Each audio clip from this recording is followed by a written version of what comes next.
Viewers, আমরা আছি এই মুহূর্তে খাদিজা মৌ খামারে। আমরা এখানকার পরিস্থিতি কি সেটা আমরা দেখানোর চেষ্টা করছি। আমাদের এখানের যে চাচা দায়িত্বে আছেন তিনি এই মৌমাছির যে চাক সেটা খোলার চেষ্টা করছে, বের করার চেষ্টা করছে। মধুর চাক কেমন হয়েছে, মধু কেমন হয়েছে আমরা সেই দৃশ্যটাই দেখব। খুবই সুন্দর একটা দৃশ্য। আসলে আমরা যারা এই খামারগুলোতে আসি তারাই জানি। দেখেন, মৌমাছি ছেয়ে আছে এবং চাক তৈরি করেছে। এই চাকের ভেতরেই মূলত মধু থাকে। এই যে দেখতে পাচ্ছেন কত মৌমাছি। অনেকেই দেখে অনেকেই ভয় পায়।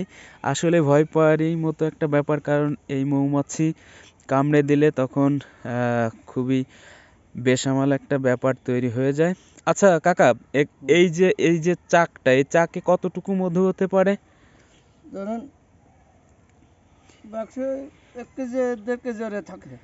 এই এই যে এক একটা হ্যাঁ। ইয়েতে 1-1.5 কেজি হয়। আর টোটাল বাক্সে? টোটাল বাক্সে ধরেন 5 কেজি 6 কেজি। 5-6 কেজি। আপনাদের এখানে মোট কতগুলো বাক্স আছে? বাক্স কয়টা রে উনি? 90টা আছে। 90টা বাক্স। তো মানে কেমন মধু উৎপাদন হচ্ছে?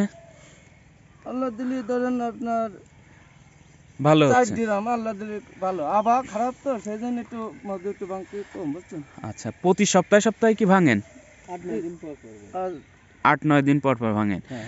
তো এই যে মধুটা আপনারা সংগ্রহ করছেন, এটা অর্গানিক ভাবেই তো হচ্ছে নাকি কোনো ভেজাল আছে না, কি? দেখেন আপনারা এই যে আইছেন দেখেন অবস্থা। সত্যি আসলে এই যে মধু চাক তৈরি করা হচ্ছে এই বাক্সের ভেতরে, সেই দৃশ্যটাই আপনাদেরকে আমরা দেখানোর চেষ্টা করছি। সত্যিই খুবই দারুণ একটা দৃশ্য। মৌমাছি দেখলে আসলে একটু ভয় লাগারই বিষয়। হ্যাঁ হ্যাঁ, ফাঁকার ভিতরে মধু রয়েছে। হ্যাঁ, খুবই চমৎকার একটি দৃশ্য আমরা আপনাদেরকে দেখালাম। আপনারা যারা এই অর্গানিক মধু কিনতে চান, আপনারা এই খাদিজা মৌ খামারে চলে আসতে পারেন। এই জায়গাটার নাম কি ভাইয়া বলো তো একটু?